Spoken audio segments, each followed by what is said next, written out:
Bueno, Lilita, gracias por esta entrevista, por recibirnos en tu casa. ¿En qué momento estás de tu carrera? ¿Cómo estás?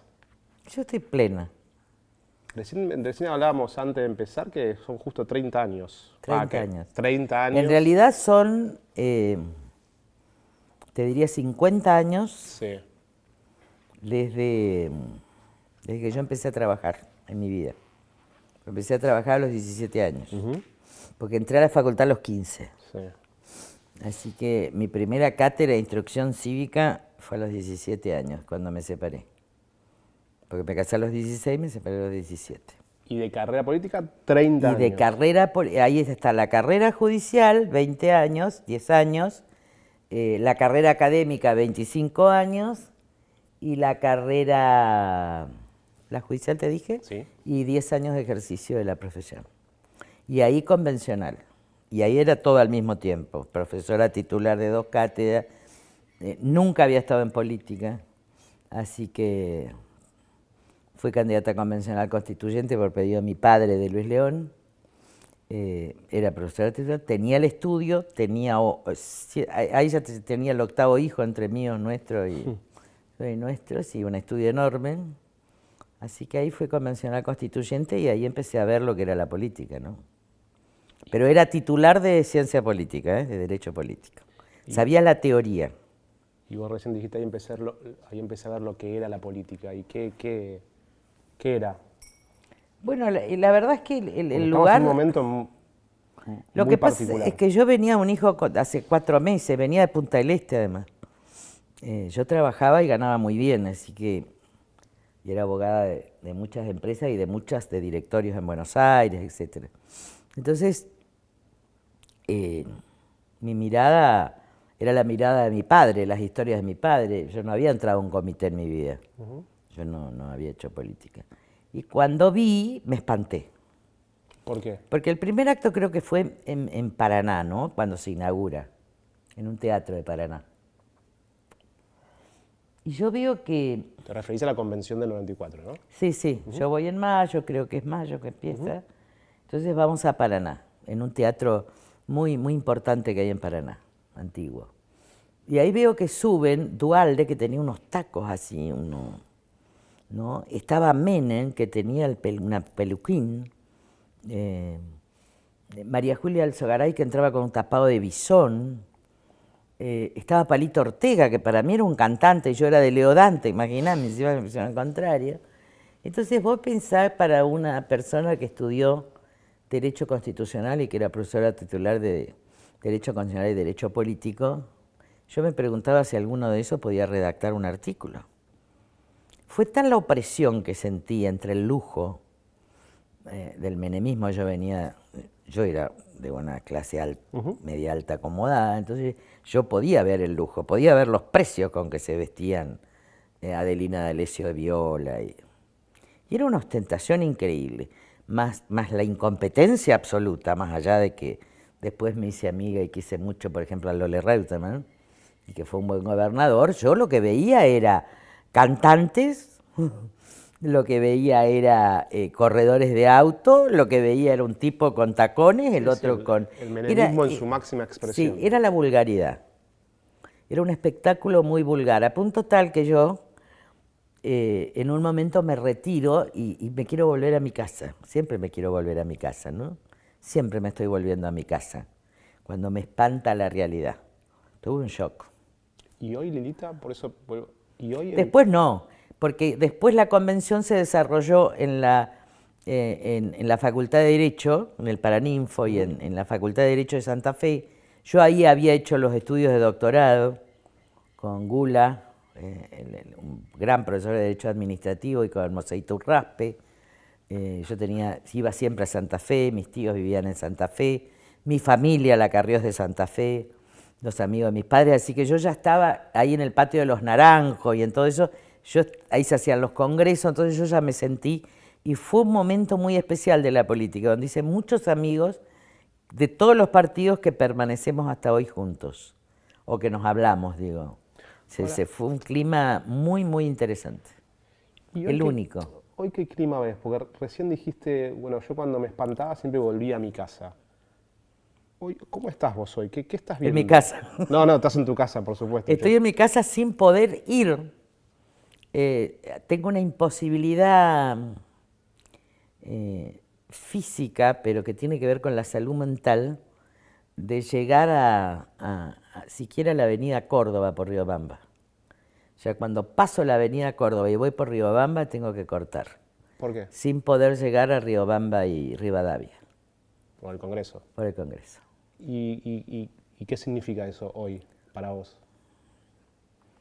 Yo respeto mucho a los legisladores, como los míos y algunos otros, muy pocos, que estudian, que trabajan y que pueden resistir esa zona. Pero yo todavía no puedo volver. Yo, por ejemplo, ya no podía volver cuando fui al edificio de al lado. Me costaba mucho ir al edificio ese alto donde están los diputados. El anexo. Y me acuerdo del 2003 al 2005, tenía reacciones alérgicas de solo entrar, producto del estrés que me producía. Yo creo que el mayor estrés que a mí me produjo el Congreso y que se agravó con el tiempo fue la mediocridad. ¿Y hoy ves un Congreso también mediocre? Por eso digo, salvo algunos diputados, la verdad que es imposible. Yo una vez me fui del Congreso, cuando yo decidí renunciar a la Cámara de Diputados, había ganado con el 52% la capital, mayor elección histórica.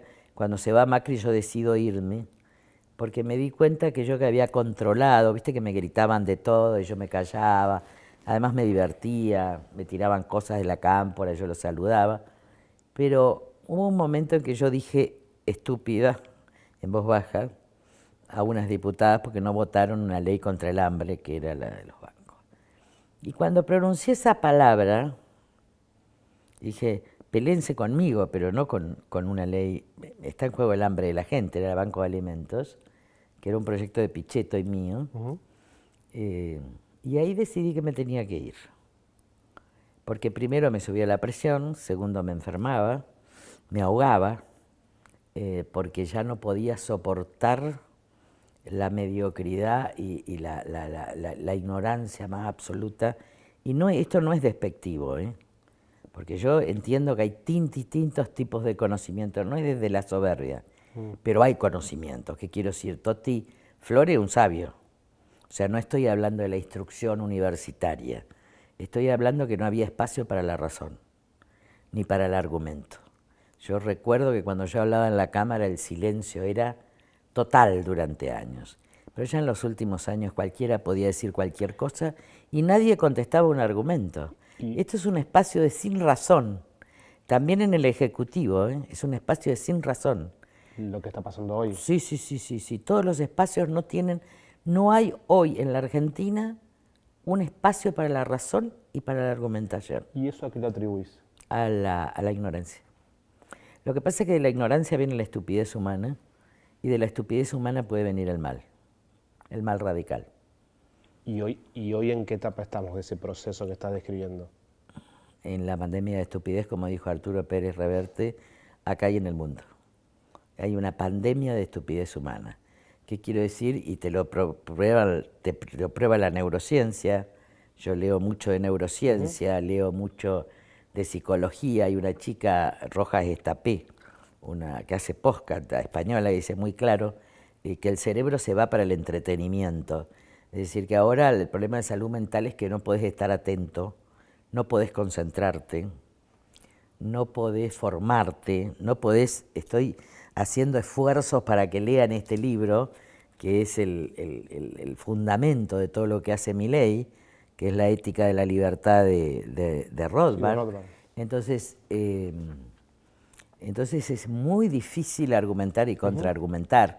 Entonces el pensamiento único es de un lado del otro y es típicamente emocional, como lo fue el kirchnerismo, ¿no? Esto se inicia con el kirchnerismo. ¿Vos ves, Lilita, algún tipo de asimetría, algún tipo de similitud entre este proceso actual que encabeza Milei y lo que fue en su momento el kirchnerismo? Exacto. ¿Y en qué lo fundamentás? Porque él gana con 22%, Kirchner, porque no hay segunda vuelta. Sí, me acuerdo. Si hubiera habido segunda vuelta, le hubiera ganado por un porcentaje semejante, porque el antimenemismo era tan furioso que él hubiera ganado más o menos con el porcentaje que tenía hoy Milei, en el aparato peronista. Así que cuando él viene, a los 3 meses, recuerdo yo porque intervengo por una cuestión del PAMI ya en el gobierno de él, y la nata estaba en América. Al otro día que denuncia algo del PAMI... Sí, en día D, creo. Sí, día D. Lo sacan de América. Que es lo mismo que está haciendo Milei con los periodistas. O sea, la metodología del atropello, de la estigmatización, de la autocensura, de enojarse con los periodistas. Lo que pasa es que Kirchner en ese momento... me acuerdo que vino Mariano Barrio y me dijo, nos hablan por teléfono todos los días por una palabra en el diario. Y hoy es igual. O sea que ahí comenzó el autoritarismo, que yo lo vi, y también comenzó una matriz de saqueo. Cuando yo digo que él es cajero de debido, era octubre del 2003, y que la delegación legislativa, que ahora se viene de nuevo, iba a terminar en actos de corrupción. Y fue así. Entonces yo creo que hoy las facultades delegadas no hay que dárselas a nadie nunca, porque terminan en corrupción. Y voy a poner un ejemplo. Sí. Si el gobierno me pide facultades delegadas para desregular toda la economía, yo le tengo que decir que no, porque desreguló prepaga y miren dónde terminamos. Bueno, casi toda desregulada ya la economía está claro, con el DNU. Está claro. Lo que pasa es que, aparte de eso, piden más desregulación y esto puede hacer un estropicio. ¿Qué quiero decir? Que cuando vos desregulás todo, lo que podés caer es en la carterización. Es decir, que quede huérfana la clase media, la clase pobre, y que haya concentración de riqueza en los viejos grupos concentrados que hicieron del Estado su fuente de ingresos y su fortuna. Hoy los que manejan la bolsa en la Argentina son todas fortunas construidas gracias a las concesiones u obras públicas del Estado argentino. Entonces también forman parte del robo a la nación. Ahora, Lilita, la cartelización, que ahora vamos a ir a prepagas, no necesariamente es corrupción, digamos.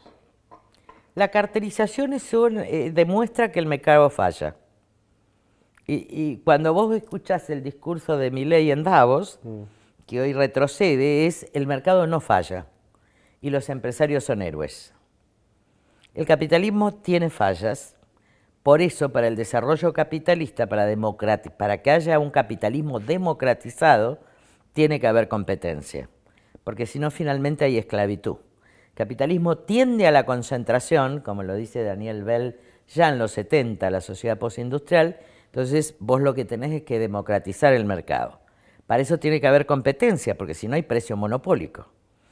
En consecuencia, la Argentina es monopólica en los precios, porque hay mucho corporativismo empresarial.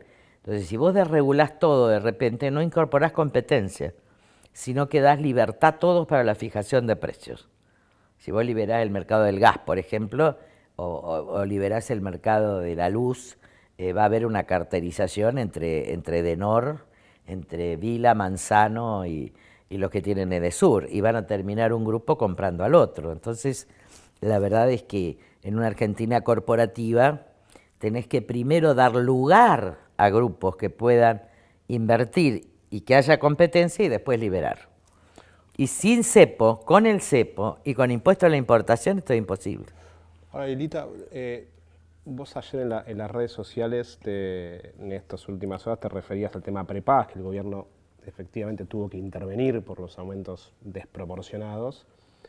Vos te referiste a lo que fue la actuación de la coalición cívica en este tema en particular, dijiste que ganaron y ganamos. No, que los felicitamos a los diputados, porque esta fue una iniciativa de Hernán Reyes, de sus asesores y de los diputados nuestros. Pero digo, pregunta, yo fui autora de la ley de defensa de la competencia con tribunal de la competencia que nunca lo integraron. Y esa ley salió, está en vigencia. Digo, mi pregunta es, ¿qué estás viendo del sistema político? Digo, vos recién decías, guarda, ¿qué está pasando esto con los periodistas? Guarda con la cartelización, ojo con... ¿Qué reacción estás viendo en el sistema político Ninguna. en general? Ninguna, porque el sistema político está atado al presente, pero no el presidente. A ver, ¿cómo es eso? Claro, el presidente tiene un pensamiento anarcocapitalista, él dice todo.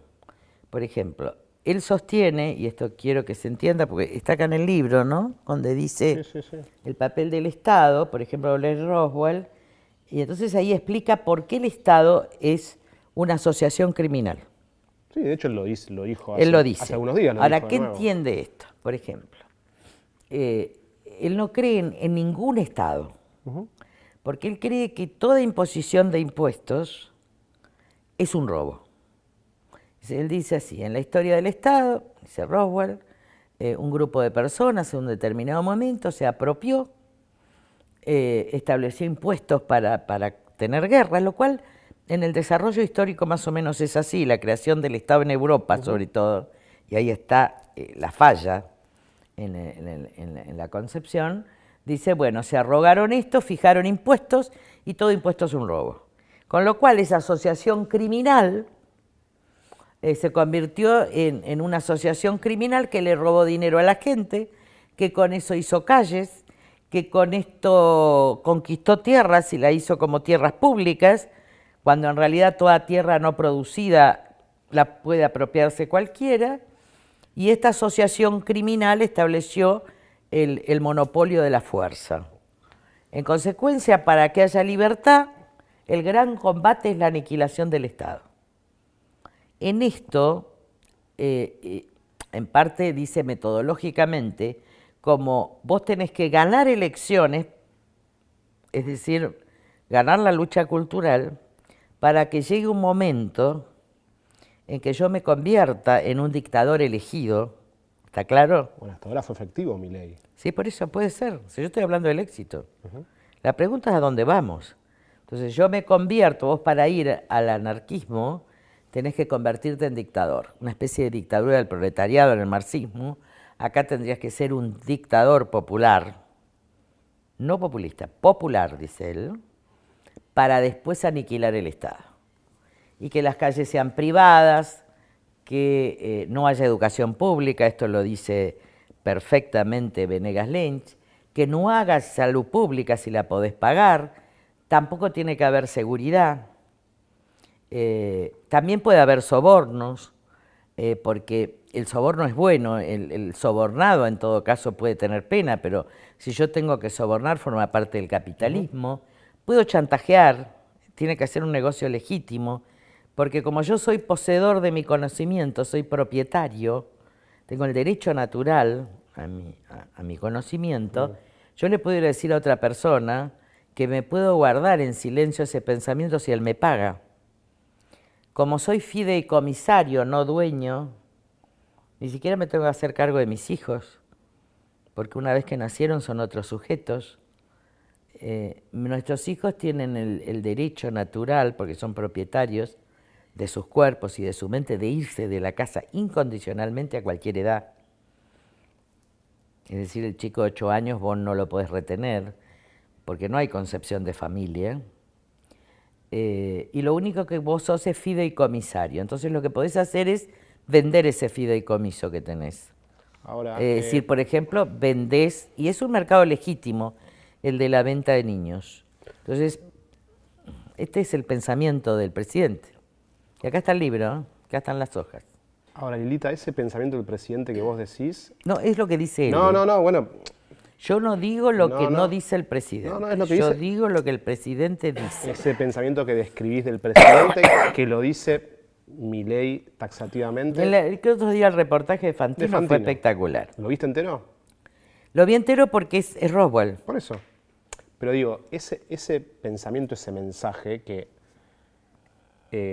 diariamente se viraliza por la comunicación oficial de los libertarios, claramente penetró en un sector muy importante de la sociedad. Sí.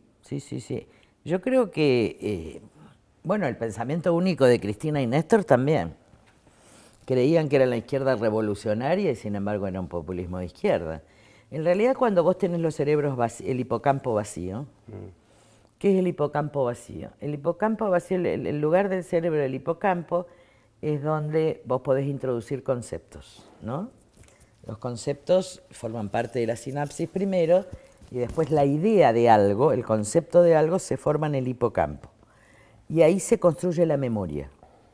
Entonces, ¿vos cómo tenés memoria? O vas olvidando cosas, esto te lo dice la neurociencia, porque no podés recordar todo, pues si no sería Funes el memorioso de Borges, pero vas reteniendo algo. Cuando ese cerebro, ese hipocampo se va vaciando, por ejemplo por adoctrinamiento, por consignas, que un poco fue la educación kirchnerista en algún punto, el hipocampo sigue vacío. Entonces, porque es consigna. Entonces, si vos le cambiás, no hay razonamiento, no hay idea, no hay elaboración de conceptos, hay consigna, que en realidad es emocional, va más a la amígdala que al hipocampo. Entonces, lo que sucede es que hay toda una generación que no tiene una educación basada en la construcción de ideas y de debate, no tiene conceptos, que se acostumbró a educarse con los jueguitos, que es un juego a matar o a ganar o del fútbol, que no leyó, que no tiene cultura analógica, que no dialogó con sus padres, que se fue aislando. Y esto más grave, esto penetra todas las clases sociales, y cuanto más grave es cuanto más pobre sos, porque vos igual accedías a los jueguitos, y tenías el aislamiento, y tenías la droga. Entonces esto produce como algo que tiene que ver con lo que dice Pérez Reverte. Dice, yo no vi gente, acá hay una pandemia de estupidez. ¿Qué quiere decir? Que hay imposibilidad de tener memoria. El hipocampo es el lugar de la memoria histórica. Entonces vos tenés que saber lo que pasó, vos tenés que saber de música, de poesía, vos tenés que tener un contexto, vos tenés que tener algunas ideas claras. Pero si vos no tenés ideas, esa amígdala se mueve, digamos, con emociones, te mueven las emociones. Y lo que te emociona es, por ejemplo, después de la pandemia, donde te sentiste en la cárcel, o un chico del conurbano que siente la inseguridad o que roba, cualquiera de los dos, o el que está dentro de la casa o el que está afuera, quiere la libertad.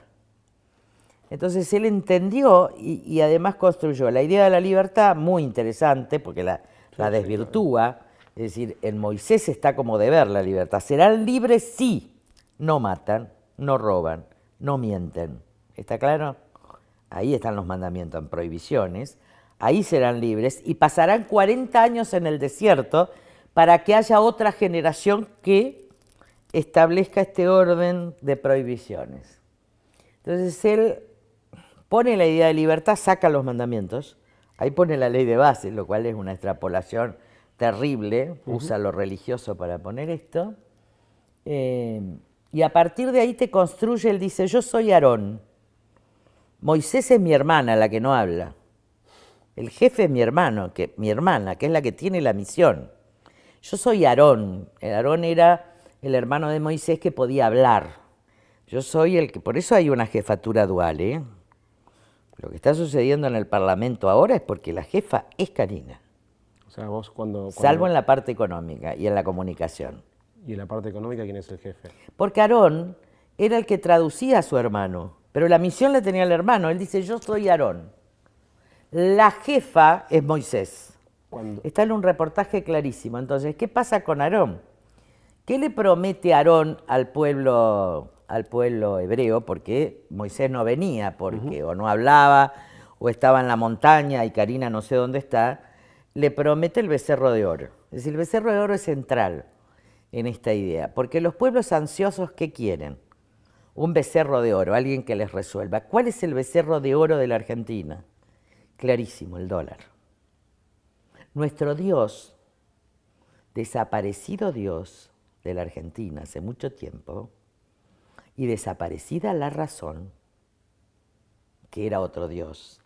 ¿Está claro? Primero estaba Dios, después estuvo la razón como Dios, y después estuvo el escepticismo, ¿no? Las distintas formas de ateísmo, pero después, sobre todo en la Argentina, pero yo te diría en todo el mundo de los jóvenes, de la tecnología, el Dios es el dólar, porque te da acceso a la tecnología y te da acceso a la estabilidad. Entonces él dijo, yo voy a dolarizar. Esto es muy fuerte, no va a dolarizar. Pero por eso, ¿qué pasa si fracasa? Yo creo que él va a bajar la inflación. Me refiero a qué pasa si fracasa, si no cumple esa expectativa que está esperando, como decís vos, el becerro de oro. ¿Qué pasa si no cumple? Es que el becerro de oro puede llegar a existir. El tema es que vos podés vivir con un becerro y después vivir 40 años en el desierto. Porque viene alguien y te termina, te baja, como pasó con la década menemista, se entregó el país, se privatizó todo, pero de una manera terrible. Por ejemplo, se privatizó Aerolíneas Argentinas, que era la quinta empresa en el mundo de aviación, ¿y qué hizo Iberia? Se quedó con todas las rutas y después vació. Aerolíneas se quedó solo con lo local y después cuando quebró el Estado la estatizó. O sea, además se quedó pagando y debiendo ante el CIADI indemnización. Lo mismo hizo con YPF, la segunda empresa más importante de petróleo.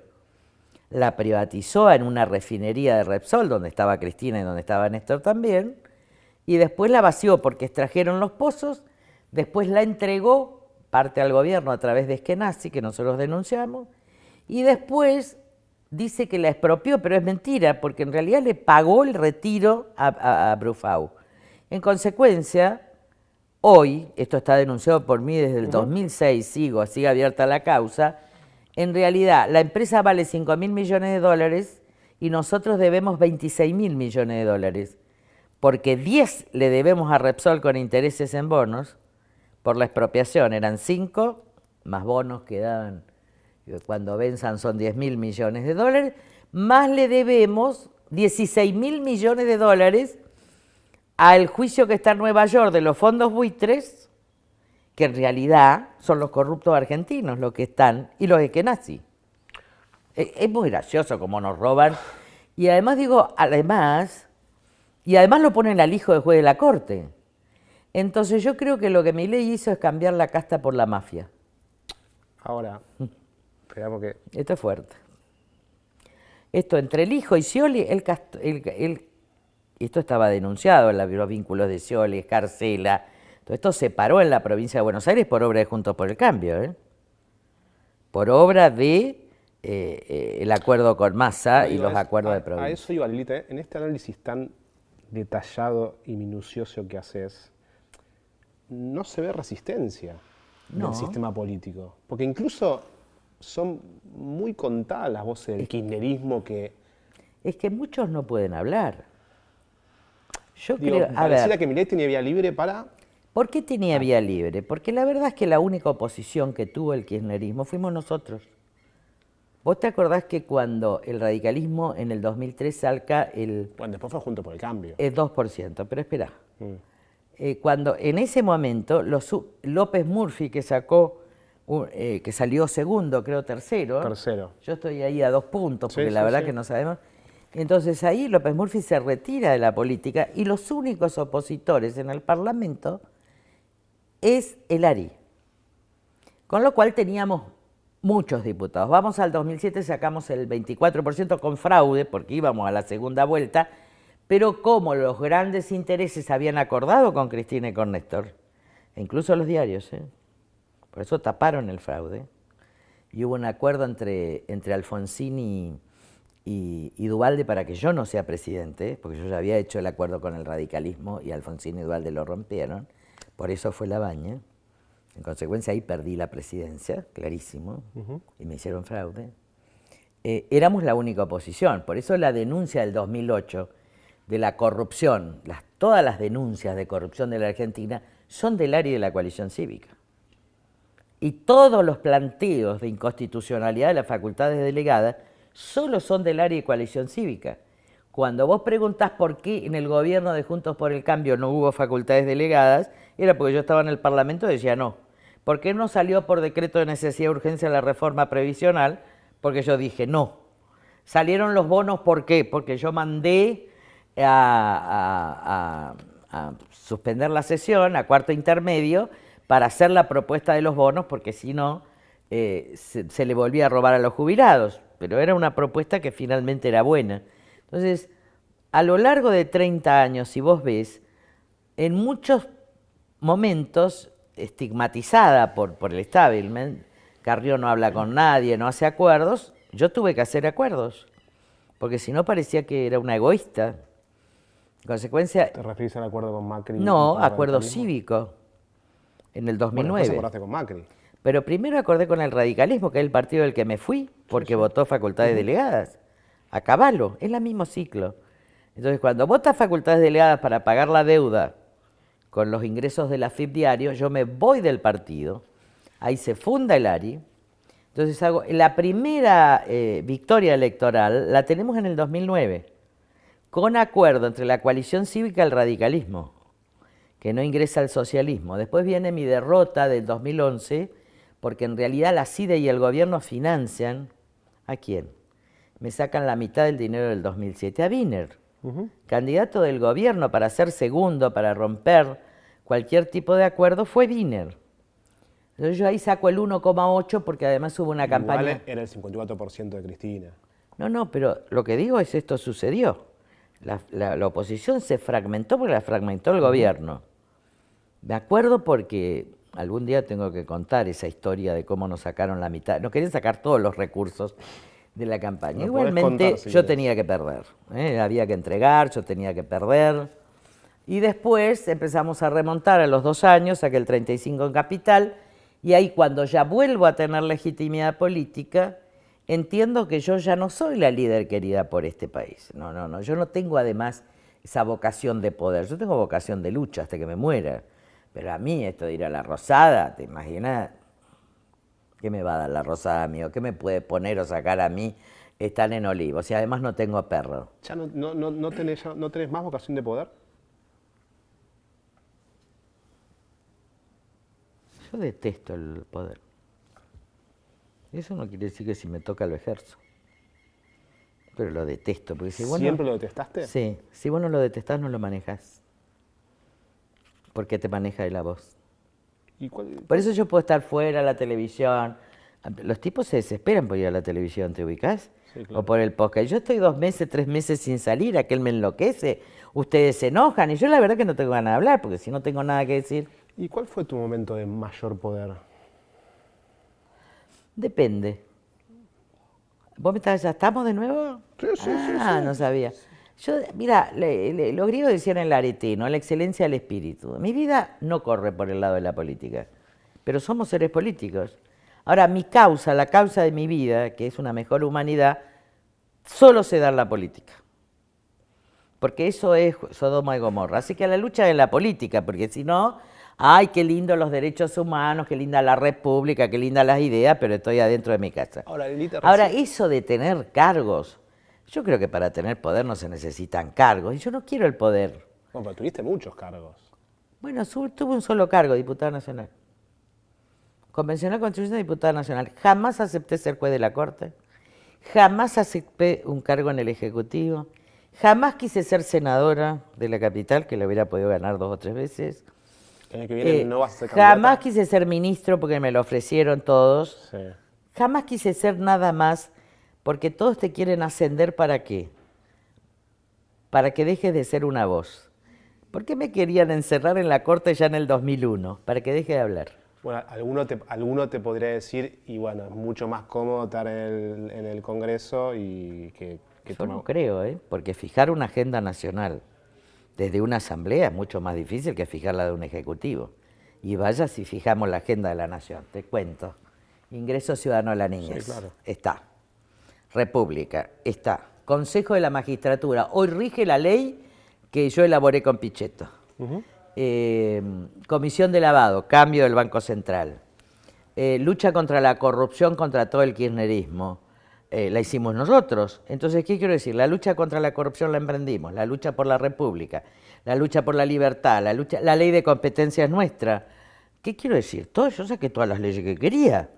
El único que no pude destituir, el único, es Lorenzetti, que quedó ahí cubierto por el kirchnerismo y que ahora por ese lado va la mafia, ¿no?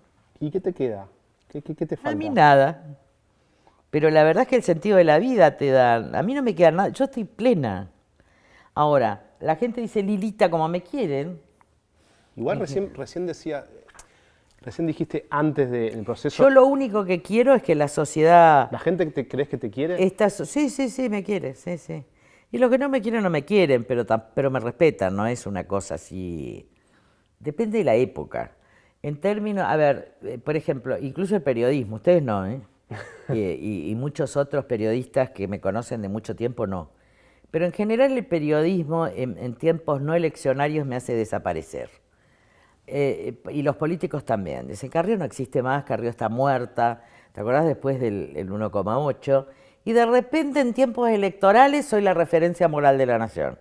Entonces no sé quién soy, por ahí no soy nada y por ahí soy todo, pero en realidad yo no soy esa. Yo soy Lilita. Tengo mis amigos fuera de la política, me gusta la ópera, voy al Colón, leo libros, viste, mis plantas son un orgullo, estoy con los cuadros, tengo que trabajar todo el día para poder mantenerme, estoy orgullosa de ganar 700.000 pesos. ¿Esa es tu jubilación? Bueno, porque este es el precio de mi este era el proporcional de mi sueldo hoy? como diputada. ¿De qué vive hoy Carrió? Soy asesora del partido, tengo un sueldo como diputada nacional, doy cursos arancelados, no más ahora están en 10.000 pesos, que la verdad es que no es nada, son 2 cafés con media luna, pero tenemos muchos alumnos. Por ahí vendo cosas, ya vendí cuadros y voy tapando y tengo baililitas. ¿Cómo va el emprendimiento? Va bien. Va, obviamente, con la caída propia, pero al no tener gastos, va muy bien. Pero eso lo administra, lo tiene mi hija. Recién, justamente hace un rato, hay un... Y tengo contratos con universidades este año para dar clase, y seguramente en algún momento tendré que sacar un podcast, porque después de trabajar 42 años, y esta es la distorsión que a mí me gustaría hablar respecto de los sueldos de los diputados. Te quería preguntar justamente eso, porque recién hace un rato los senadores se acaban de yo no estoy de acuerdo, duplicar los sueldos a mano alzada. Yo no estoy de acuerdo con duplicar los sueldos, pero sí estoy de acuerdo en garantizar que vayan enganchados a la categoría 1 de la Cámara, a la categoría 1 de los empleados. Señor. Entonces, un diputado no puede ganar menos que un asesor o un director con 25 años de servicio y título. No puede. Hoy lo duplica. Entonces, ¿qué pasaba conmigo? Yo tenía 30 años de servicio cuando entro a la Cámara de Diputados, no, 30 no, un poco menos, 25 años de servicio, nacionales, provinciales, juez de Cámara, titular de cátedra, etc. Entro... la escuché a Débora Plager decir pueden tener sus negocios, es mentira, no podemos. Y además yo por ética suspendí matrícula.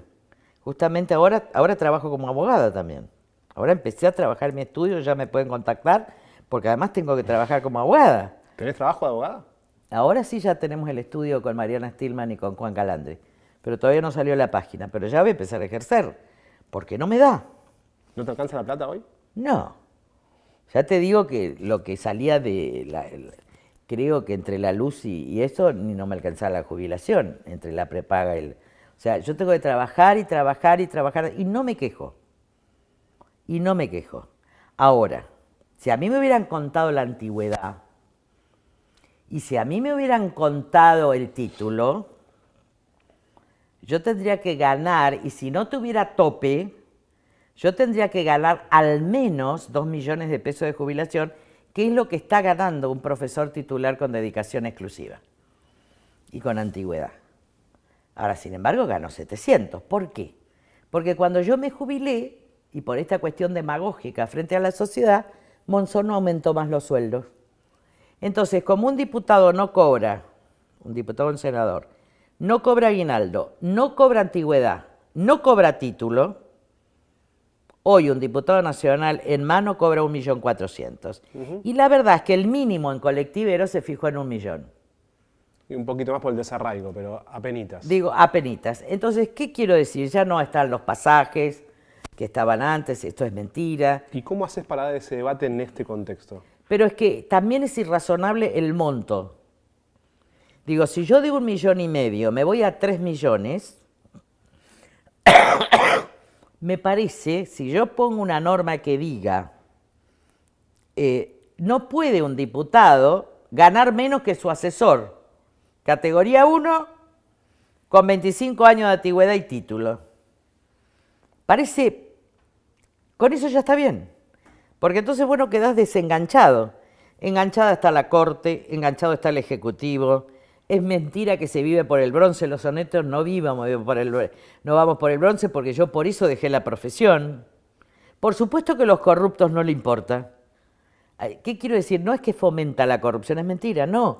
Es que al corrupto no le importa porque no paga ni las expensas de su country con un sueldo de diputado nacional. Porque cuando vos ves dónde viven... Ahora, hay diputados que contrajeron deudas. La mayoría, además. Está, por ejemplo, que están con créditos en dólares, que tienen que pagar $1.000 por mes la compra de una casa. Me acuerdo lo de María Eugenia. ¿Cómo paga? Si no tiene otros recursos. Los que sacaron un crédito UBA, diputados nacionales nuestros, de departamentos de un ambiente, ¿cómo pagan? Si se indexa por inflación y tienen que pagar 700.000 pesos de alquiler. Entonces, la verdad es que yo creo que es una medida que obliga a los decentes a irse de la política. Yo no voy a ganar más porque le aumenten a los diputados, no se preocupen. Sí, ganaré más como asesora, pero no como jubilada, porque a mí ya me mató Monzó. ¿Está claro? A mí me mató Monzó, que demagógicamente dijo, vamos a suspender porque salió en los diarios. Pero tampoco el aumento irrazonable. Entonces lo que hizo el Senado es, primero, esconderse, había que votar. Segundo, decir, hay que poner no podemos ganar menos que un asesor categoría primero, y la gente lo va a entender. Y segundo, es decir, no hay que ser excesivos porque estamos todos en crisis. Ahora, si todas las paritarias te están dando, ¿cómo no vas a tener un aumento de un 30% por lo menos, o de un 50%? Porque si no los obligás a dejar a los competentes y a los honestos. Si yo yo siempre durante mucho tiempo me ayudaba, porque seguía cobrando honorarios. Además, esta casa se hizo con honorario de hace 25 años. Pero si no, yo no hubiera tenido casa. Yo la única plata que hice en mi vida, la hice cuando era abogada en el ejercicio de la profesión. Por eso ¿No tenés ahorros? Pero que voy a tener ahorros, ojalá tuviera. Que vengan a buscar. El otro día el presidente dijo, no, yo vendo cosas. Pero cada vez me quedo, ya no tengo que vender, pues ya no tengo más cuadro valioso que vender, ¿me entendés o no? Y yo no valgo nada, porque además estoy deteriorada, no puedo ejercer la vida de la carne tampoco, no puedo vender porque estoy anciana, no puedo vender mis órganos porque están afectados por innumerables enfermedades, así que soy incomprable, infumable. ¿Lo conocés, Lita, al presidente? Creo que se acercó una vez y me saludó. Lo vi así en ese banquito que está antes de entrar a ATN. Cuando lo escuchás y lo ves, ¿qué sentís? Curiosidad. ¿Te da curiosidad? A mí me da un interrogante. Primero, yo cuando trabajo me dedico a observar las características de alguien. Y entonces escuché todos sus reportajes y escuché todos los libros que había leído. Yo ya había estudiado a Hayek, a von Mises. No soy economista, pero sí los estudios de la filosofía política. Estudié todos los contractualistas, los no contractualistas, pero a este hombre, que es Rothbard, es un pensador menor, ¿no? Dentro de lo que fue el gran debate filosófico de segunda mitad del siglo XX, para mí el verdadero liberal, que primero fue socialista, pero después se hizo liberal, y es Robert Nozick, que su libro es Individuo, Estado y Utopía, es extraordinario, pero él sostiene el Estado mínimo. En cambio, Rothbard no, dice, el Estado es una asociación criminal, ya hace desaparecer todo. Lo que pasa es que el anarcocapitalismo no puede resolver el tránsito de un sistema constitucional a un sistema sin Estado, es decir, sin Constitución. Bueno, pasó con las prepagas. No, es que él va por la derogación de la Constitución, Porque si vos sos anarcocapitalista, vos no tenés que tener Estado. Está bien, Es decir, pero previamente tenés que tener el apoyo popular para cambiar la Constitución y para derogarla. vos crees que Esa es la lucha cultural. ¿Vos crees que Milei va por ese objetivo? Esa es utopía. Está bien, pero es Bueno, esto es lo que dice Roswell. Está bien, pero es utopía. Pero Después- en la, no después guarda, hay que en la método, ejecutar esa fíjate, utopía. en su metodología Roswell dice tenés que ir por atropellada. Y el fin justifica los medios. O sea, vos podés hacer lo que quieras, vos podés pactar con corruptos, podés sobornar, porque el medio es cualquiera, con tal de llegar a tu objetivo, que es ir contra el Estado y exterminar al criminal, que es el Estado. Yo creo que hay una crisis del Estado, y lo hablé, creo que mi primer curso fue la crisis de los Estados nacionales, creo. Creo que hay que reformularlo, creo que hay que achicarlo, creo que hay que cambiar la calidad de la educación. Estoy de acuerdo en todo. Ahora, hoy por hoy la desaparición, si un Estado nacional desaparece y las grandes potencias están en guerra, tu territorio va a ser apoderado a través de inversiones privadas por esos estados que están en guerra, ya sea Estados Unidos, ya sea China, ya sea Rusia. Entonces vos te convertís en tierra de nadie. Entonces, este es el gran riesgo y vamos a un esquema de nuevo saqueo vía inversiones privadas que en realidad no son grandes inversiones, son inversiones que tienen que ver con la extracción del litio, con la extracción del cobre, con la extracción del oro. Es decir, el viejo programa minero de Menem, pero donde ellos además de esas inversiones van a pagar, fíjate vos, 25% de ganancias, no van a pagar impuesto al cheque.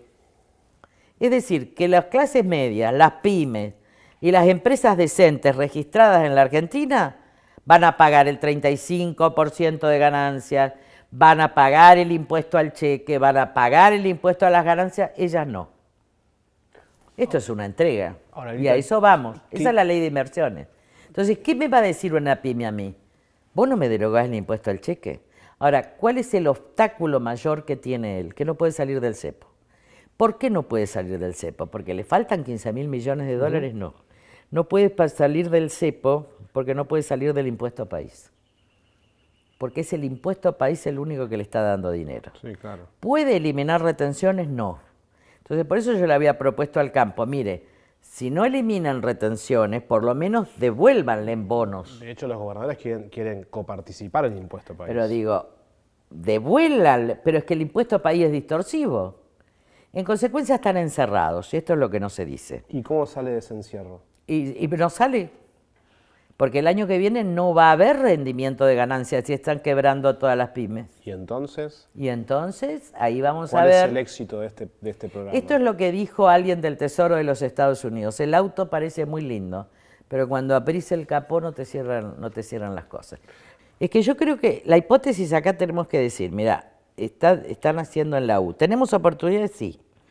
Pero depende de cuántos quedan en el camino. ¿Puede ser exitoso este plan? Sí.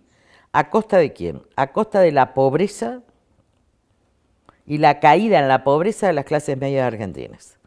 En poco tiempo vamos a tener las estadísticas de Capital y vamos a ver cuál es su índice de pobreza. La clase media resiste. Cuando vos veas en la Capital un índice de pobreza semejante al del conurbano, significa que en 2 años más ese índice de pobreza va a subir 15 puntos. Quiere decir que en el conurbano va a ser 30 puntos más. Ya sos una sociedad pobre. Por eso ahora la defensa de las clases medias es la defensa de la Constitución, es la defensa de la educación, es la defensa del acceso a la salud, es la defensa de... ¿Por qué la clase media va a seguir pagando si venimos pagando desde que yo nací? Yo cada crisis me empobrecía y después teníamos que volver a retomar. Bueno, por ahora está resistiendo la clase media. Pero Por resistiendo, ahora. ¿resistiendo en qué? ¿Qué clase media? Ya hay mucha clase media que pasó a la pobreza. Ya hay clase, nosotros nos sentimos de clase media, pero hay muchos pobres que son pobres, no son de clase media. El que gana menos de 700.000 tiene la cultura, pero no tiene los ingresos. Y esto es la mayoría de los jóvenes, ¿eh? Te estoy hablando que la mayoría de los jóvenes no pueden construir una familia. Por eso solo pueden tener un perro.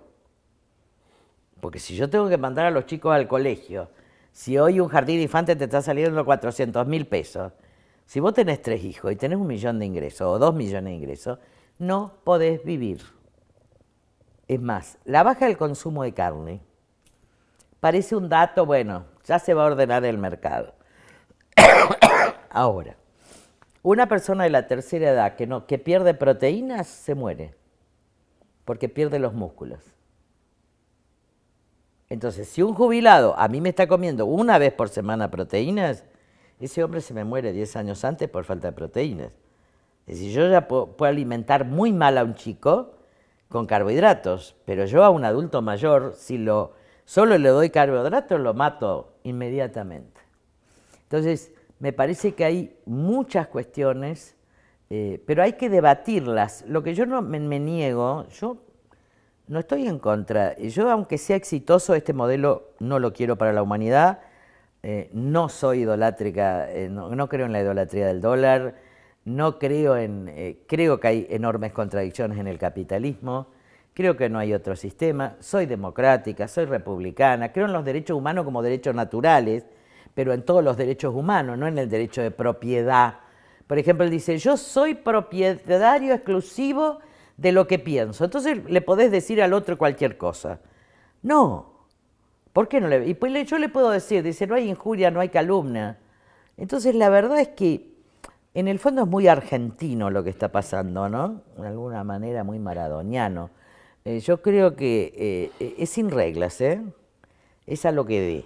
Y además de esto, digo, acá no hay espacio para la razón.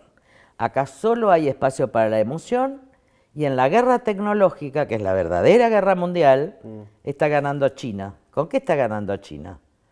Con el vaciamiento del hipocampo. ¿Qué es el vaciamiento del hipocampo? TikTok. Porque como TikTok te acelera tanto, no te deja pensar, no te deja retener un concepto, ninguno. Aún los youtubers, los podcasts, te permiten, a mí yo escucho permanentemente, además te podés ir a entrevistas maravillosas de los mejores. Mira, el otro día una entrevista con Carlos Fuente, con Octavio Paz, que tienen los archivos de televisión española, con Borges. Yo me voy al pasado, me voy al futuro, pero ¿por qué te vas a quedar en este presente? Porque en el fondo es la misma melagomanía de siempre. ¿Y cuando vas al futuro, qué ves? ¿En la humanidad? Sí. Sí, porque la humanidad es la humanidad lo que está en crisis, ¿eh? La pandemia de estupidez no es Argentina. Vos dijiste, me acuerdo, Lilita, yo lo que veo es la Tercera Guerra Mundial, pero no donde se ve ahora, sino un conflicto en escala, y que el verdadero problema está Taiwán, el mar de la China.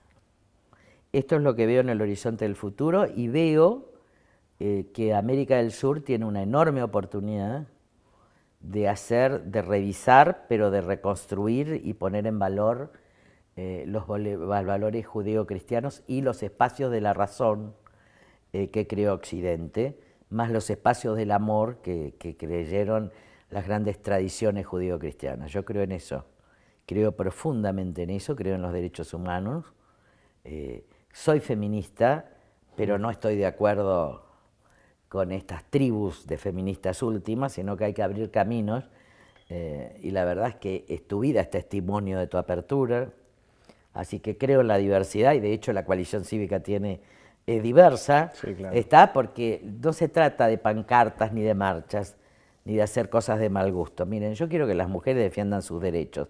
Ahora, que mujeres viejas, con pechos caídos, hagan una marcha, me parece de mal gusto. Y yo creo que estamos atravesados por lo vulgar. Yo no sé si la cumbia villera es buena o mala, pero lo que sí es que cuando escucho a los políticos ahora, cuando escucho muchos programas de televisión de jóvenes, me parece que ganó ese lenguaje. Y cuando lo escucho a Milei también. Es decir, que cuando una sociedad pierde su lenguaje, pierde su cultura. Yo recuerdo que fue en junio del 2019 cuando presentaste Vida, tu libro, Sí. en plena campaña. ¿Qué libro era? Vida, tu libro. ¿Sí? ¿Escribí un libro? Sí. ¿Cómo se llamaba? Vida. ¿O Yo amo la República? Vida. Ah, ¿y quién puso eso? Bueno. ¿La quise con Ignacio? Ah, me olvidé, porque está Yo amo la República, Bueno. y después se llama Vida. Ah, mira vos, esta fue una linda charla con Ignacio. Digo, No, con Ignacio, en Punta del Este. Ah, el libro. Después la presentaste con Joaquín. Claro. Ah, la presenté con Joaquín. Esa me olvidé. En esa presentación, pues estuve Y vos ya es chiquito. No, ¿Qué edad tenés vos? 40, ¿no? En Ah, esa, sos re viejo. Bueno, qué en bárbaro. esa presentación, digo, recuerdo porque de hecho la anoté, que fue en el Teatro San Martín, que lo presentaste con Rodríguez Larreta, con María Eugenia Vidal, Sí, en plena campaña electoral del 2019, sí. que después pierde Juntos por el Cambio. Vos dijiste, vamos a ganar, los pueblos no se suicidan. Más allá de vamos a ganar, que efectivamente después no pasó. Bueno, los que ¿Qué se pasó suicidaron, de ahí hasta los hoy? que se suicidaron no fueron los pueblos, ¿Y quién se suicidó? los líderes que estaban en competencia por la presidencia. Y el líder de ese espacio. Cuando los liderazgos, Mauricio Macri. claro, cuando los liderazgos se quieren suicidar, se suicidan. ¿Y por qué se suicidó Macri? Digo, Porque no, él no podía ser, entonces no quiso que nadie sea, punto. Así de simple. Se lo dije a José del Río hace mucho. Como él no puede ser, primero lo va a atacar a través de Patricia a Horacio, después va a ir por Patricia y su candidato es Milei. Y por eso ganó Milei. ¿Y qué quedó de Porque Juntos por el Cambio? no hubo nada, yo ya me retiré. Yo estoy Juntos por el preparada Cambio. para una nueva alianza, sí. ¿Con quién?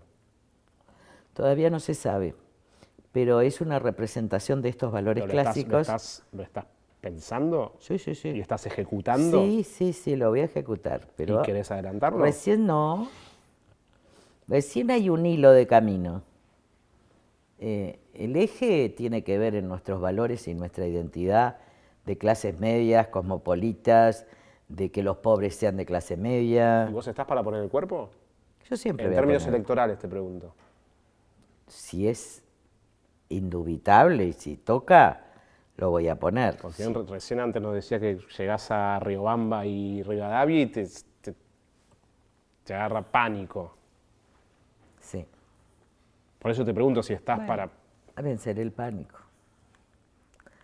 ¿Haces terapia, Lilita? Siempre vencí el pánico. ¿Eh? ¿Vos ¿Haces te crees terapia? que a mí me gustaba ser diputada? A todo el mundo cree que como yo me divierto, eso es cierto, pero me divierto dando clases también.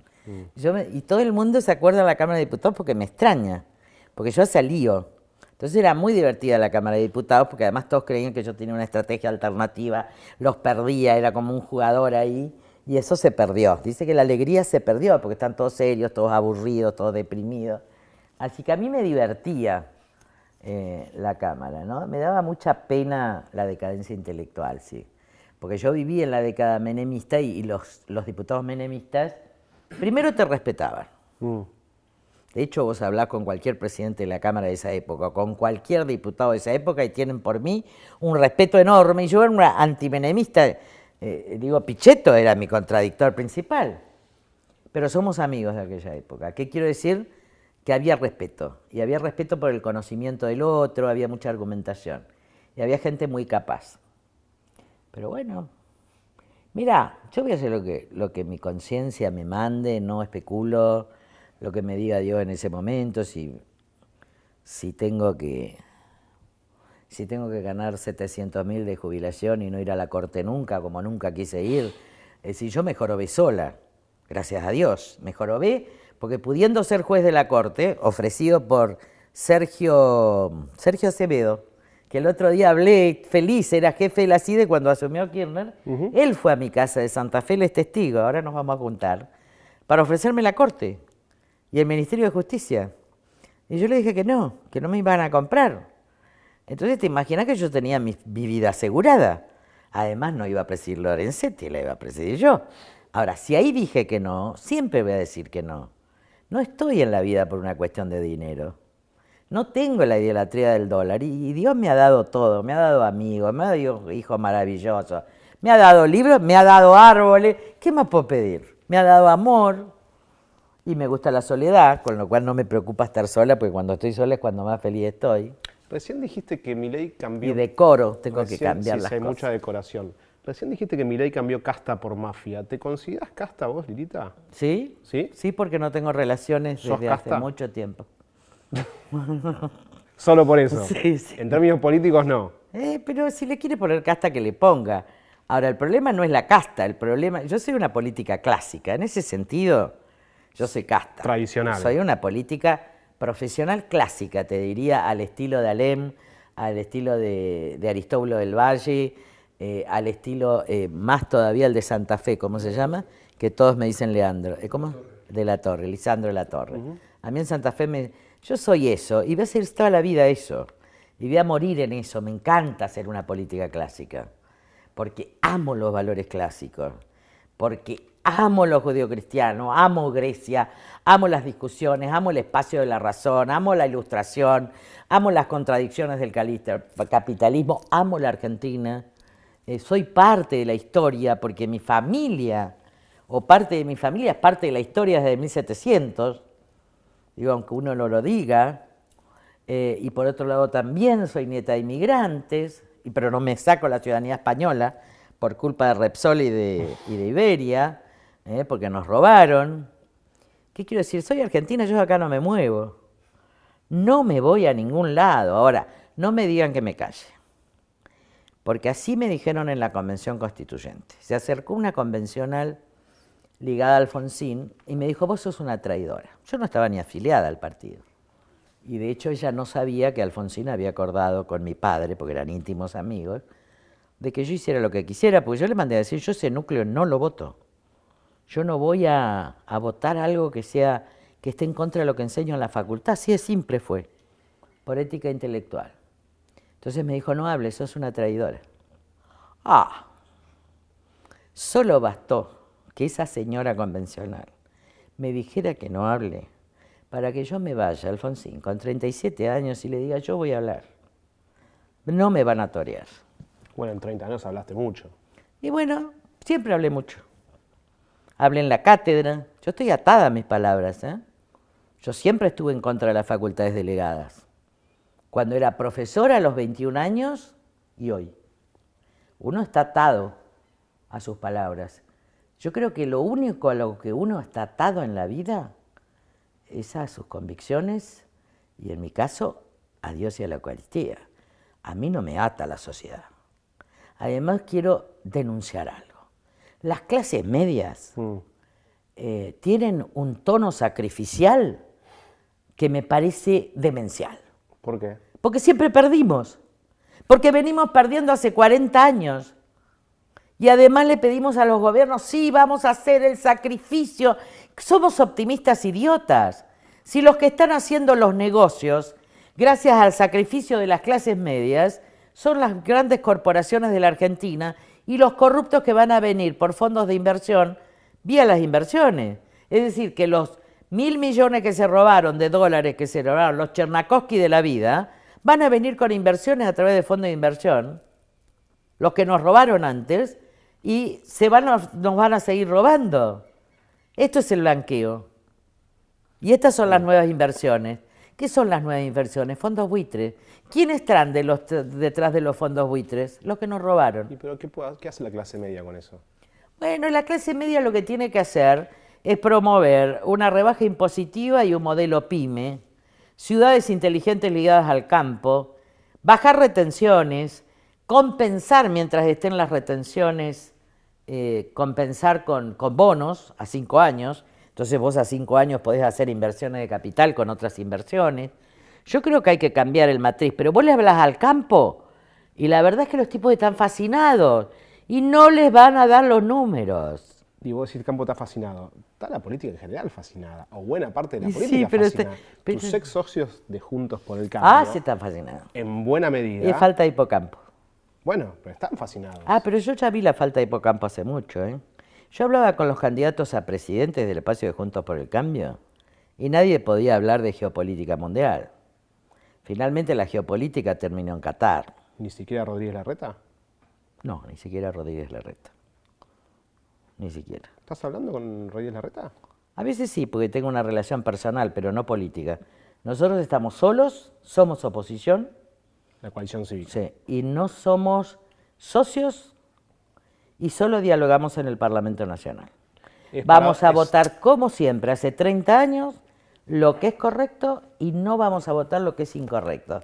Y nos pueden acusar de lo que quieran. Es paradójico porque quizá son oposición y están más cerca del kirchnerismo en términos de posición parlamentaria. No, pero ellos, esto es por bandas. Yo voy por el camino del centro. Miren, yo vi cambiar a todos. Vi cambiar a los radicales defendiendo la República y entregando la República con Cavallo en la Alianza. Vi a los kirchneristas entregar la República a Cristina y ahora defender la República. Pero yo voy a seguir en el medio defendiendo la República. ¿Nunca? Sí. Me hice más pragmática para poder derrotar al kirchnerismo. Eso solamente fue la alianza para eso. con Macri y me y el harté. radicalismo. ¿De qué trataste? Me harté de la mezquindad política. ¿A quién te referís? Porque los únicos generosos fuimos nosotros. ¿Cómo es posible que la que creó Juntos por el Cambio termine con 6 diputados nacionales? Si no es por la mezquindad de los otros partidos cuando la estrategia fue mía, el sostenimiento del gobierno fue nuestro hasta el final. Si nosotros paramos los golpes, la verdad es que yo me harté, no sé qué van a hacer los chicos. Yo lo único que quiero es que esta sociedad reivindique a los diputados de la coalición cívica en toda la nación. Porque si no los reivindica, no va a haber más lucha contra la corrupción. Yo les puedo asegurar que lo que viene es la impunidad, de todos y de todas, en la Corte, de Cristina y de los negocios que vengan. Si no existe la coalición, la lucha contra la corrupción terminó. Porque a nadie le da el cuero, porque no se pueden mirar en su espejo. Porque tienen negocios, porque se financiaron mal, porque recibieron plata de empresaria, porque recibieron plata de los laboratorios. Esto lo sabe todo el mundo. Por eso yo soy libre. Mi poder consiste en decirle que no a ninguna contribución de Urnequian, por eso puedo sentarme con él, que no a Roca, que no a nadie. Total, Dios provee. Lita, te hago la última. Recién hablabas de la dualidad del presidente y la secretaria general, su hermana Karina Milei, y decías que Milei te generaba curiosidad o intriga. ¿Qué te genera? De conocimiento, ¿eh? En su carácter lo tengo perfectamente claro. ¿Qué te genera Karina Milei? No la conozco. Porque él dice que es el jefe. No la conozco. Y todavía cuando yo no conozco a alguien, uno conoce a las personas por sus actos. Empezó a actuar. Y para eso necesitamos tiempo. ¿Y eso que está viendo en la actuación? Él es un gran actor de la escena nacional, ¿eh? Milei. Sí, es un showman, un avatar espectacular. Puede engañar a todos. Es un rockstar. Gracias, Lilita. No, al contrario.